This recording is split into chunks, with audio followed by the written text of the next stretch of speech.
Dans cette exploitation minière artisanale à Papara, les orpailleurs mènent leur activité quotidienne de recherche de l'or. Ce village, dans le département de Tengrela, au nord de la Côte d'Ivoire, accueille une délégation de l'Union nationale des opérateurs miniers de Côte d'Ivoire, UNOMICI. C'est grâce aux responsables de cette organisation que nous avons pu promener notre caméra sur le site aurifère.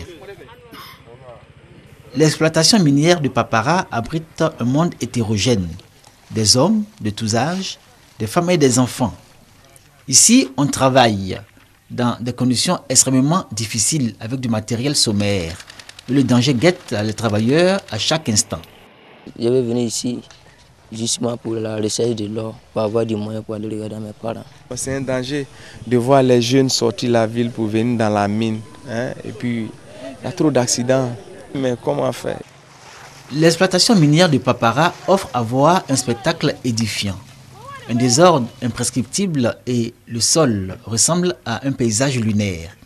Ici et là, des trous béants de dimensions inégales. Partout, des tunnels et des longs filons dont le nombre ne cesse de croître chaque jour. Aujourd'hui, on assiste impuissant à la mise à mort de la nature et au déséquilibre de l'environnement dans cette partie de la région de la Bagoué. Cette zone, par exemple, était la forêt. Aujourd'hui, regardez avec moi, faites le constat, c'est devenu un désert.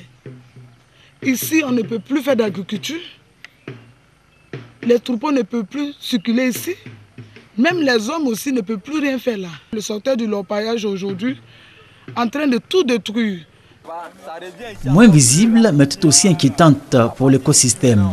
L'utilisation de certains produits chimiques dans l'extraction de l'or, notamment le cyanure et le mercure, des produits à la dangerosité reconnue.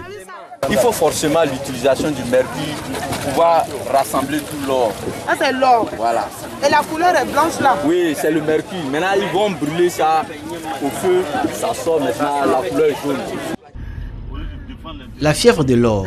Nombreux villages et villes dans le nord de la Côte d'Ivoire en sont atteints. Mbasso et Zangologo dans le département de Tengrela, Kasséré dans le département de Bundiali, jusqu'à Tawara et Nafoum, région de Korogo. Toutes ces localités foisonnent d'orpailleurs, travaillant dans une clandestinité. Constitués en groupe, ils exploitent l'or, parfois l'achètent pour ensuite le revendre aux pays frontaliers de la Côte d'Ivoire, à partir de centrales d'achat installées sur les sites. On achète l'or, on se débrouille quoi. Voilà. Souvent on gagne le prix de popote, souvent on ne gagne rien. Comme c'est notre travail là, bon, donc on est là. Il est venu, il a sollicité notre site, on lui a donné, on est tombé sur, il y a des accords. Donc quand il paye, il reverse la part du village. Et puis bon, lui il va avec, je ne sais pas bon, où lui vend pour lui. Une situation dommageable pour l'État de Côte d'Ivoire, objet du cri d'alarme des opérateurs miniers de Côte d'Ivoire. Nous venons vers vous pour vous écouter, pour que vous puissiez vous mettre en règle, ce qui veut dire vous organiser pour que ce site-là soit reconnu par le gouvernement. Parce que le travail que vous faites là, c'est dans la clandestinité. Donc il faut que ça cesse. La première dame de Côte d'Ivoire, la femme du président Ouattara ne veut pas les enfants dans les mines. À partir de maintenant, essayez de sensibiliser les autres. Essayons de voir comment est-ce qu'on peut refaire un peu les trucs ici. Allons-y voir les chefs du village. Comme ça, eux, on a donné de l'argent, les 10 000 francs. Il faut qu'ils essaient de refermer les trous parce que c'est ce contrat qui nous liait. Il faut qu'ils essaient de refermer parce que nous, encore, ils vont venir nous chasser là. Les orpailleurs clandestins se sont durablement établis avec toutes les conséquences que cela engendre. Aujourd'hui, le temps est à la sensibilisation. Le ministre des Mines et de l'Industrie a donné le ton. On va recenser, on va encadrer, on va former ceux qui veulent être dans cette activité. Ceux qui ne vont pas rentrer dans ce processus, ils seront purement et simplement expulsés. Les sites qui ne vont pas accepter seront fermés par les forces de l'ordre. L'UNOMICI lui emboîte le pas, à l'objectif de minimiser les catastrophes, mais surtout interpeller le gouvernement au fin de faciliter les procédures d'obtention de l'agrément donnant droit à l'exercice du métier d'orpailleur. Ces orpailleurs doivent respecter la réglementation. Il y a des cahiers de charges bien définis par le ministère.